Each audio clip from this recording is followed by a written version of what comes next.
halkan waa Muqdisho Soomaaliya oo aad kala socotaan BSS Radio oo ku hadla afka boqortooyada soo jireenka Soomaaliya kaasoo hawada si toos aad uga dhageysanaysaan.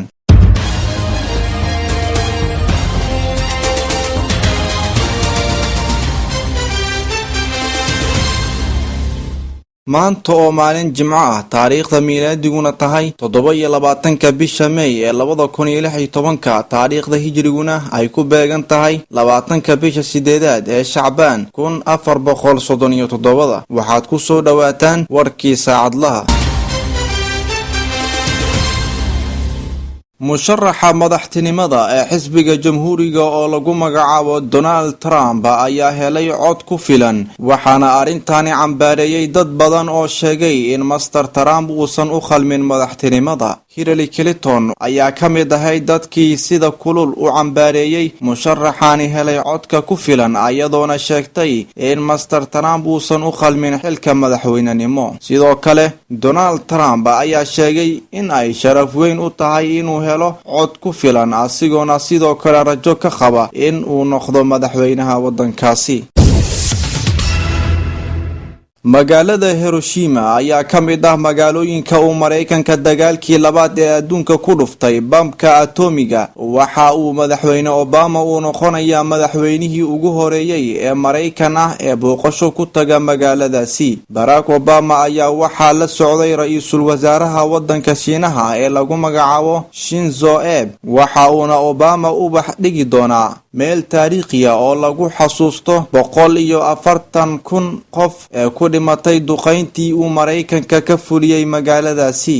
sidoo kale waxaa jira 70,000 oo ruux oo ayagana ku geeriyooday bamkii nuclear-ka ahaa ee uu Mareykanka ku dhuftay magaaladaasi dagaalkii labaad ee adduunka. magaalada Hiroshima ayaa waxa uu Mareykanka ku dhuftay atomic bomb sanadka markuu ahaa 1945. Barack Obama ayaan wax raaligelin ah ka bixinin duqeymahaasi asigoona sheegay in xusuusta duqeymahaasi ay caalamka ka ilaalinayso in ay isu adeegsadaan hubka nuclear-ka.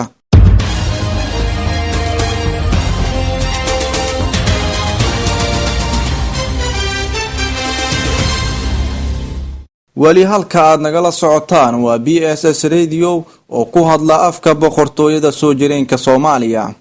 wadanka Faransiiska ayaa waxaa ka dhacay dibadbaxyo hor leh ayadoo dibadbaxyadani ay shacabka uga soo horjeedeen isbedelo ay dowladda wadankaasi ka samaysay xeerka shaqaalaha wadankaasi. dibadbaxyadani ayaa shalay xiray wadooyin muhiim ah ee aad loo isticmaalo ee ku yaala wadankaasi waxa ayna dibadbaxyaasha dalbanayeen in dowladda Faransiiska ay ka laabato go'aanadii ka soo baxay ee ku aadanaa isbedelka xeerka shaqaalaha ee wadankaasi. sidoo kale ra'iisul wasaaraha wadankaasi ayaa sheegay in aysan dowladda Faransiiska marna ka laaban doonin amaradii ka soo baxay ee ku saabsanaa isbedelka xeerka shaqaalaha wadankaasi. booliska wadankaasi ee Faransiiska ayaa sidoo kale xabsiga dhigay ku dhawaad dad lagu sheegay inay gaarayaan 60 ruux oo ka mid ah kuwii dibadbaxa dhigayay.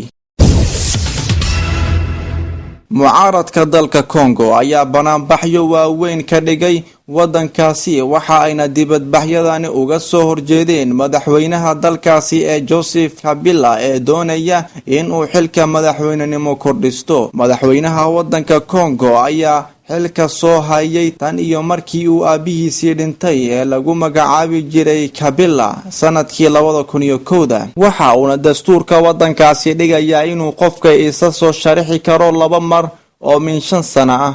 dibadbaxyada ay dhigeen mucaaradka wadanka Congo ayaa imaanaya kadib markii uu madaxweynaha wadankaasi ka dhameystay maxkamadda sare ee wadankaasi in uu si hayo xilka si ku meel gaar ah haddii aysan ka dhicin wadankaasi doorasho.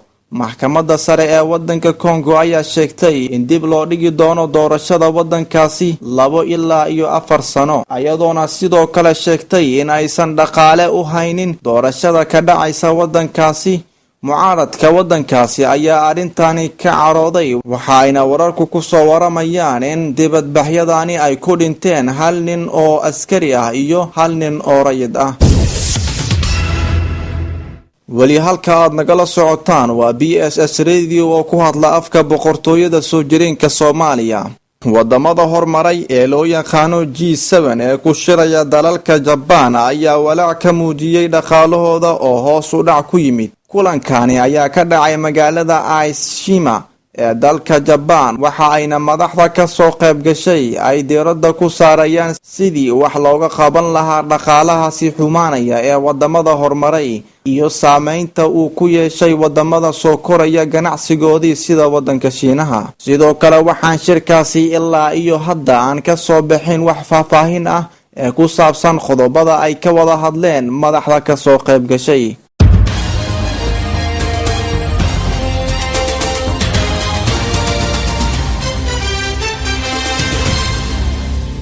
waxaa intaasi noogu dhamaaday warkii saacadlaha ee aad kala socoteen BSS Radio oo ku hadla afka boqortooyada soo jireenka Soomaaliya. ciduu dhaafana waxa ay dib uga heli kartaa barta aynu ku leenahay internetka oo ah www.bss-somalia.com.